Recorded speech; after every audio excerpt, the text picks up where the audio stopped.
My name's Maddie and BBN Network starts now.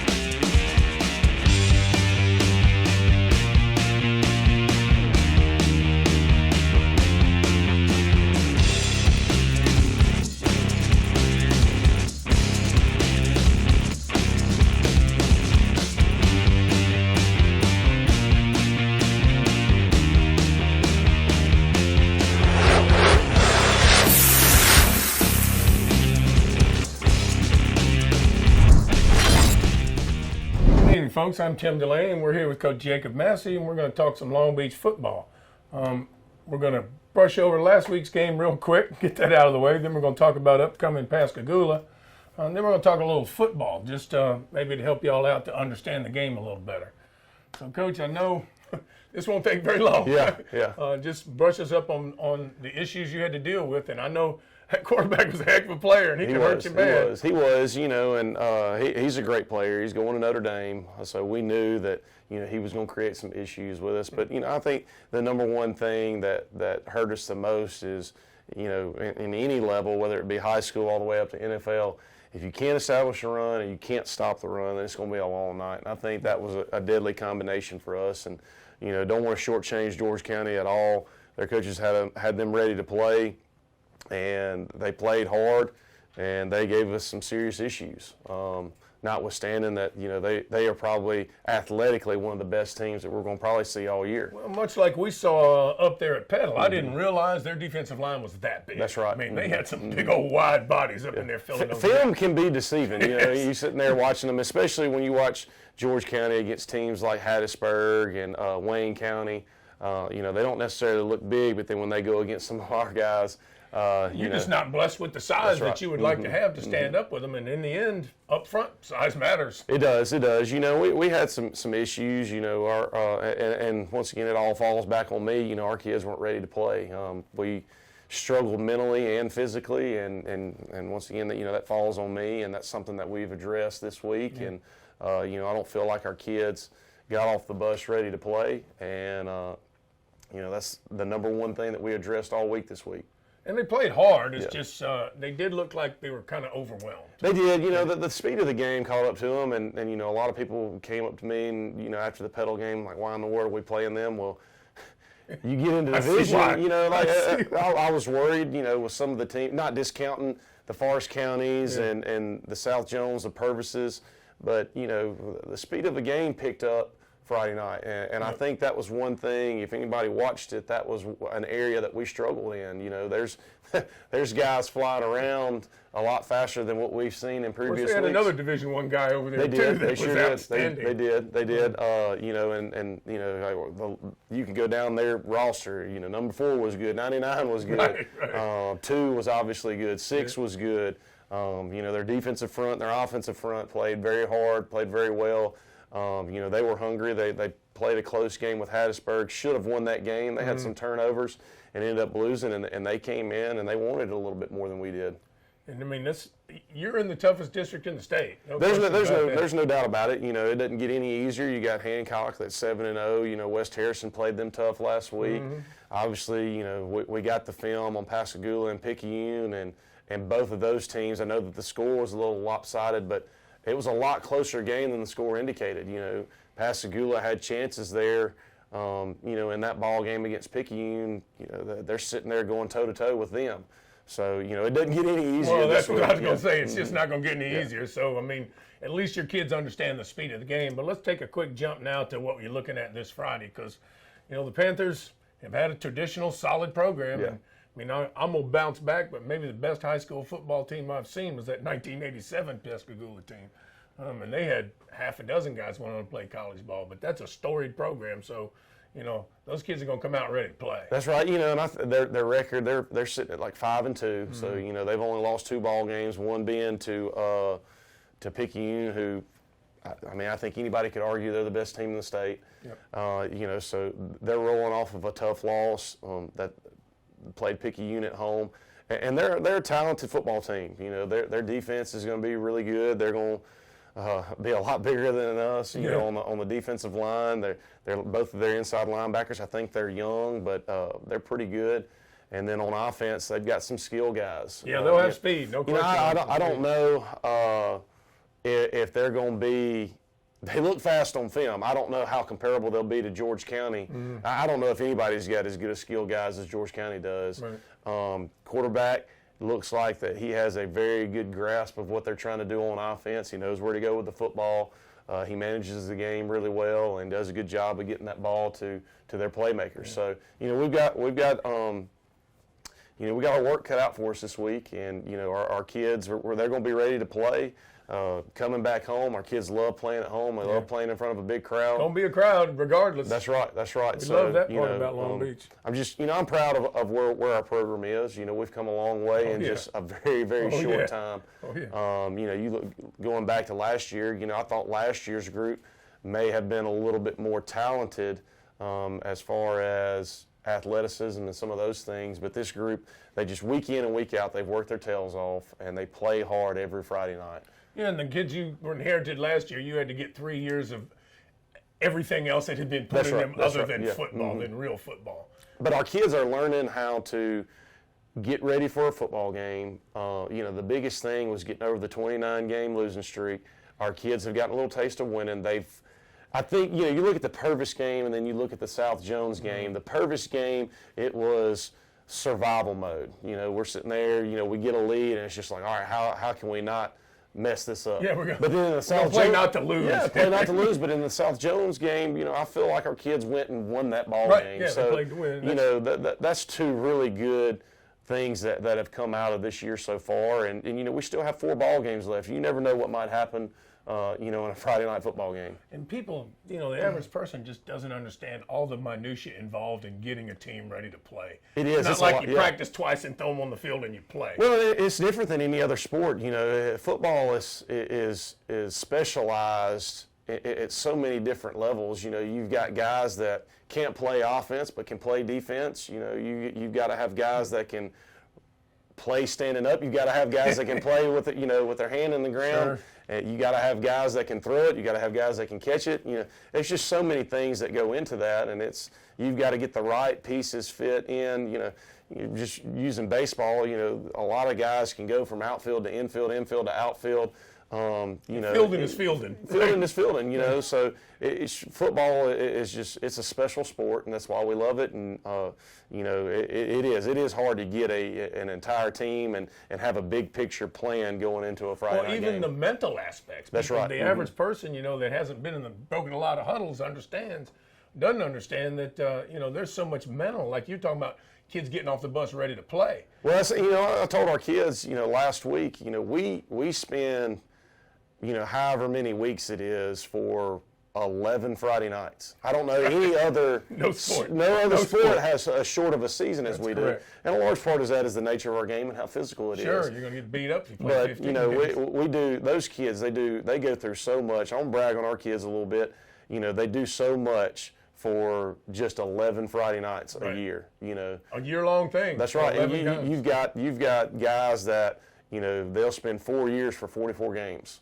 So, proud of our kids and what they've been able to do. And, a lot of that mental stuff comes in the off season. And you go to something like baseball, those kids, once they finish their season, they're playing summer league That's ball. right. They're playing, the same thing with basketball. Right, exactly. AAU ball, that's right. all that. You can't do that with football. You That's just right. can't. Mm-hmm.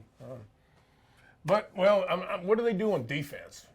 How you plan on attacking them? They've Don't shown, give anything away. They've shown 2 different looks. They've lined up in a split 4, and they've also lined up in a pro 4-3. So they're going to be some form of a 4-man front. Now against Picayune, they did get in some 5- and 6-man fronts, but if anybody knows anything about football, Picayune is a ground and pound team. Yeah. You think they're going to do that to you because of the the option game? I do think one thing that George County showed us or gave us, and it kind of gave us some fits, Pasch Christian did it as well.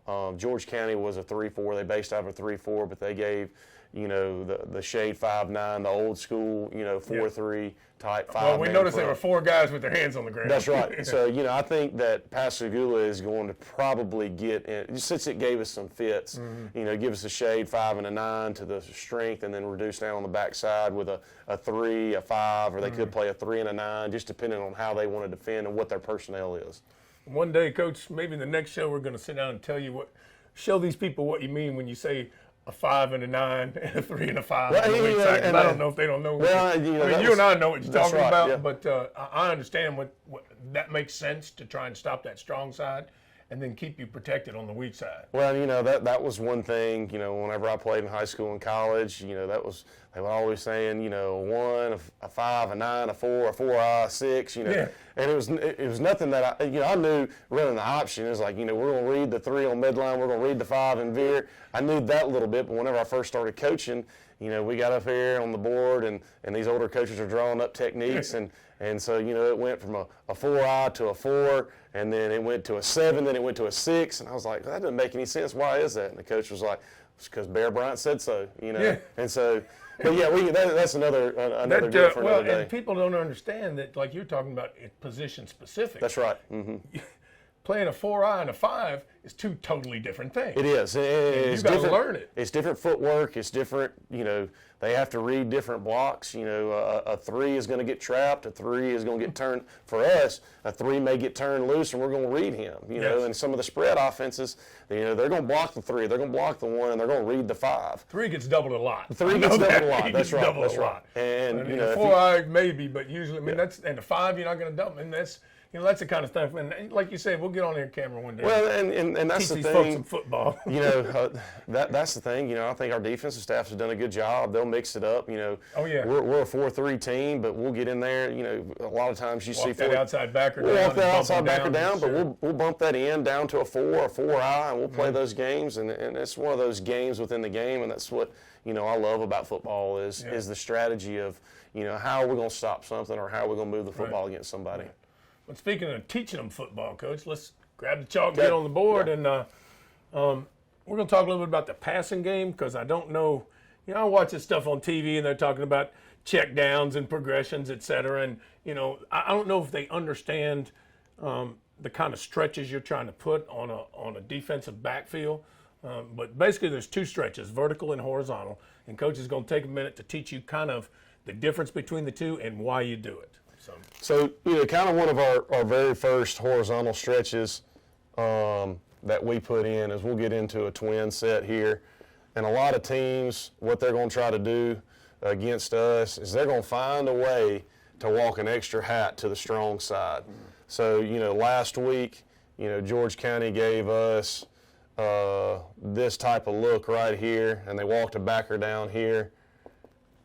And then they'll either roll a safety down here.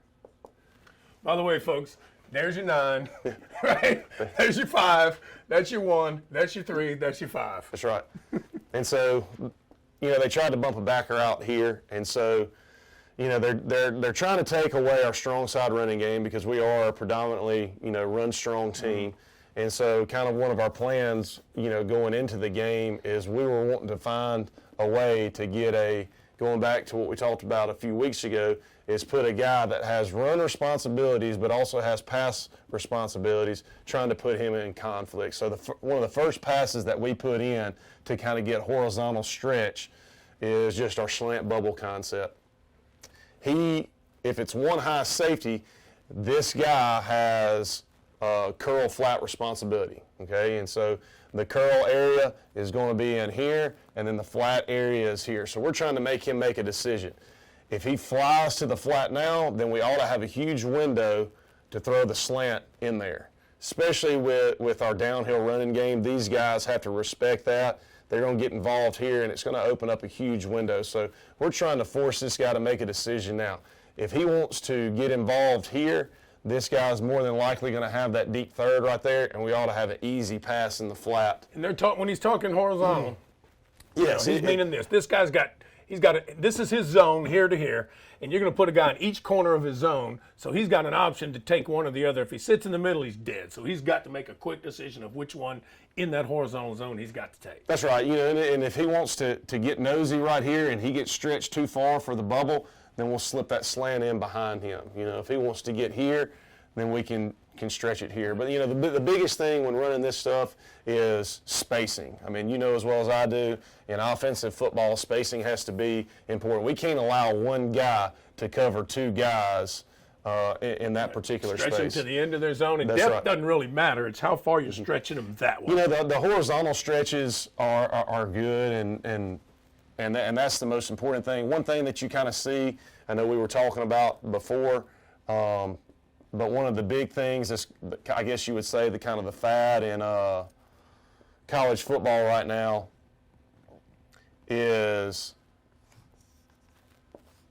the shallow cross right here. And it's the same type of concept, and I'll just draw up a you don't put the 4-3. front up. It don't, But same thing, and it creates some other stresses on the defense. So same thing, this guy, he's probably going to have, depending on what coverage they're in, if they're in a quarters coverage, this guy, he's the only one out there to cover the flat. Same thing. We're trying to stretch him horizontally. If he wants to get nosy down in here, then it's going to open it up for the dig. If he wants to stretch it here, then we ought to be able to throw that shallow, quick, easy pass right there in that flat coverage in that zone. And you notice he's stretching it again. Depth doesn't matter. He's stretching it That's that right. way. Talk to him a second about the vertical stretch. And we can go out of this. And usually you vertical at 2, right? Just because they got 5 underneath. That's right. So kind of one of the things that we've done this year is we'll get into our little wing set right here with our H-back, and we will play action this, and we're trying to get 2 guys in the same area as one person. So in this case, it would be the safety. So we're trying to stretch him vertical. All right, he's got to make a decision now. He better turn and run with the post, or else we're going to hit him over the top.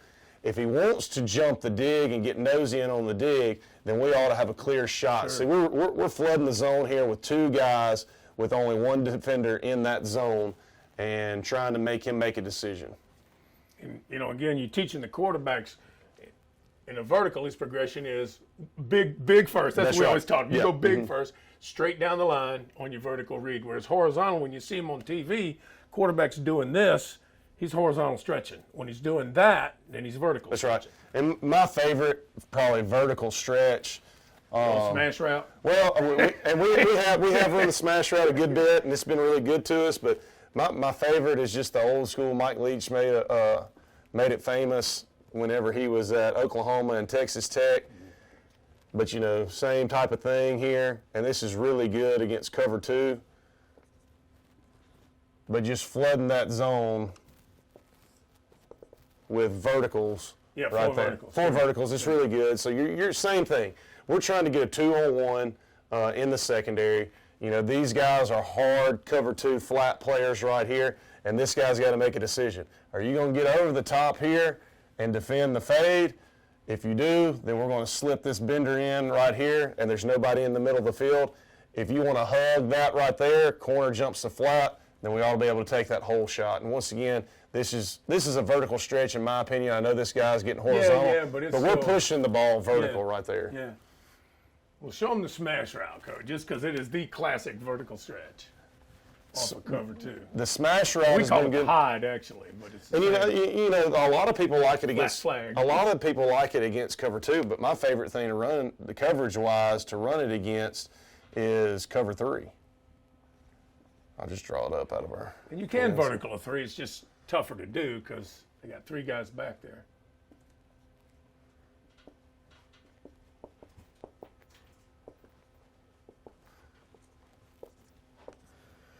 We're going to run a 5-yard hitch right here. He's going to vertical release to 10, and then I'm drawing that here, but our quarterback's going to throw him open. He can throw him kind of right. You're here, not or worried he about can throw. him. Yeah, You're not worried about That's him right. because he's got too much ground to cover, but you're stretching this guy. That's it. Right? two options. His guys go right there. If he takes one step back, we're throwing the hitch now. Sure. And we'll throw it over and over and over and over and over sure. again. You'll take 6 yards every time. Eventually, he's going to get tired of getting his butt chewed of coming up and tackling that hitch, that eventually he is going to jump it, and then we're going to be able to throw the corner over the top. And then, I know when, back in the old days, we called it the sail. Yeah. I haven't heard of that, but we would shorten him and bring him across and run a 3-way vertical.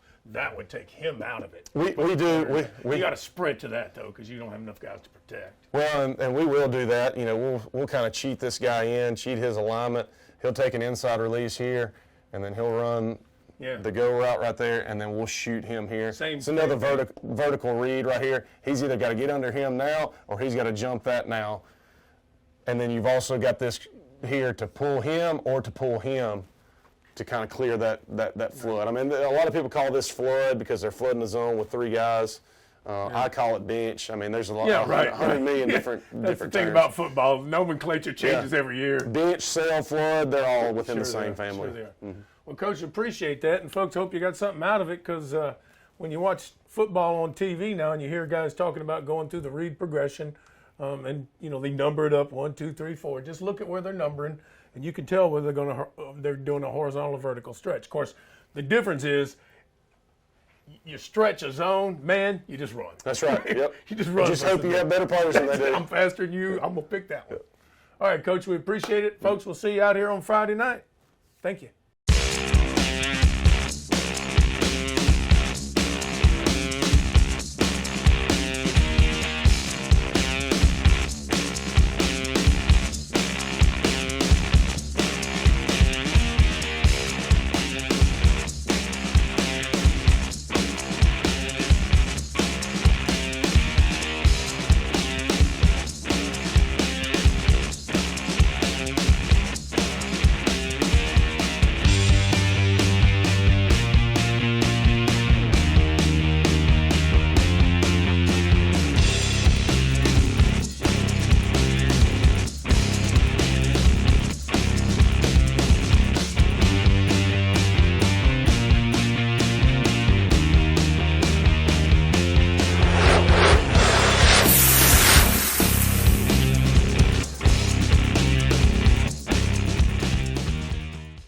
Call the Glass Doctor, we'll fix your pain. Glass Doctor is a proud supporter of Long Beach schools. Call Glass Doctor for all your home, auto, and business glass needs. Call the Glass Doctor, we'll fix your pains. Oh yeah! Last week, the Long Beach High School cheerleaders unveiled our breast cancer honor banners as we lit up the town green pink for the month of October. We are proud to recognize these strong women: Jana Montgomery, Janet Craig, Rochelle Richards, Patricia Warden, Christine Moorhead, Renee Wadowski, Sheila Glass, Lynn Cross, Vivian Ingram, Jan Berry, Lucille Benoit, Mary Ella Biggs, and Jennifer Glenn.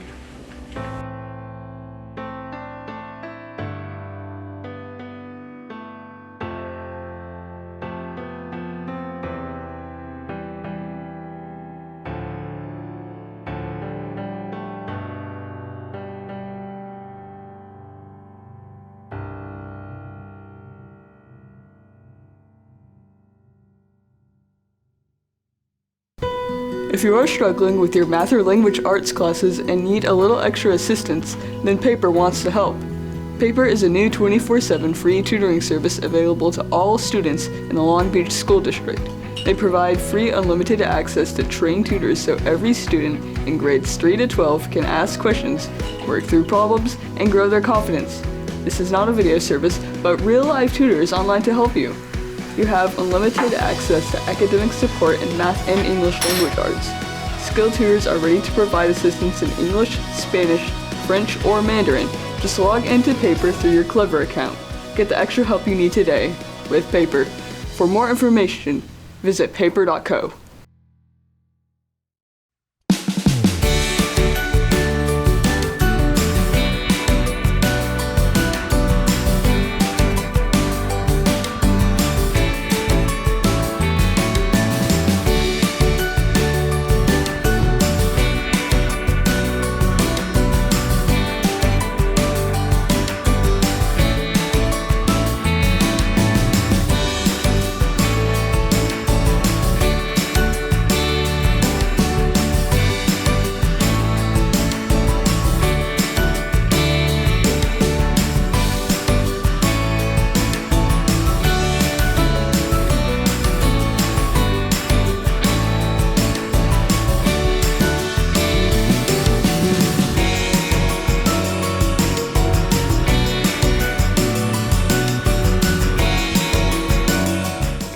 Interested in a way to qualify for state tax credit and support Long Beach School District?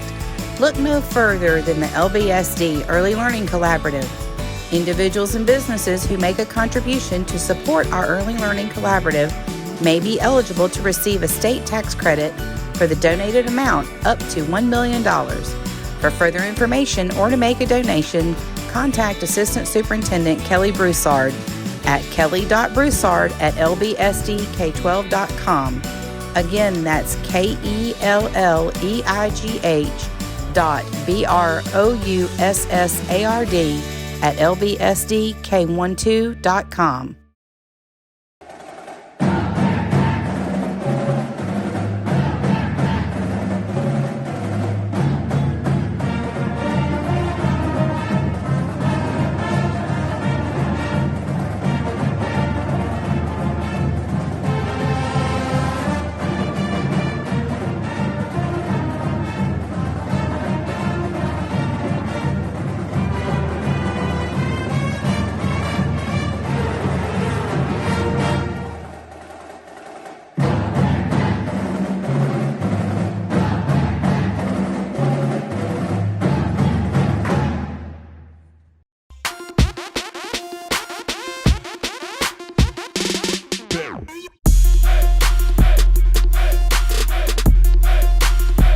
Ask your counselor how to get free help from Get to College. Is reading the board sometimes difficult? Are you having trouble seeing things that used to be crystal clear? If you are one of the approximately 2 million students in the United States who need glasses but can't afford them, then VSP might be able to help. If your family is at 200% or less of the federal poverty level and you do not have current coverage under private or governmental insurance, and you have not used a VSP program in the past 12 months, please email your school nurse to ask about the VSP Eyes of Hope program. Eyes of Hope gives out free vouchers for students who meet certain guidelines to get free eye exams and glasses at a VSP Choice Network doctor. So stop struggling with blurry notes and unwanted injuries. Email your school nurse today.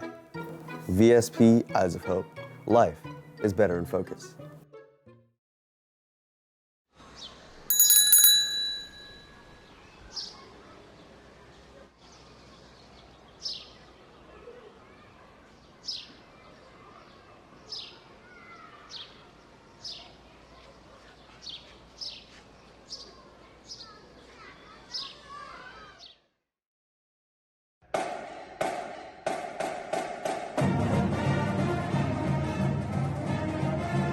Hi, my name is Emma. I'm Jayla. And we're seniors on the LBHS cheer team. Today we will share a few rules with y'all and then we'll hop to the fun part. Rule number 1, if you're standing in our student section, please cheer for the Bearcats and not the opposing team. Rule number 2, do not wear anything you cannot wear at school.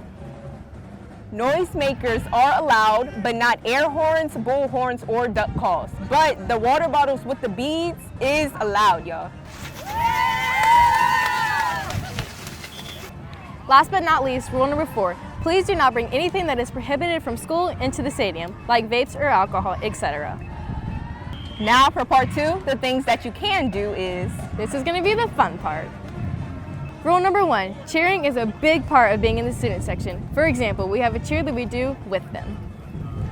When we say Long Beach, y'all say Bearcats, Long Beach, Bearcats, Long Beach, Bearcats. Another big tradition is the roller coaster. Click, click, click, click, click, click. Oh! Rule number 3, if you see the football team feeling a little discouraged, please pick them up the best you can. Parents, the student section is the south end of the bleachers. If you could dodge them and sit somewhere else, that would be well appreciated. Guys, can you please sit down? I cannot see my son. This is the student section and we're standing up. Okay, I'll go Bearcats! Thank you for appreciating our rules and traditions. Well appreciated from the Long Beach Bearcat cheerleaders. We'll see y'all Friday night.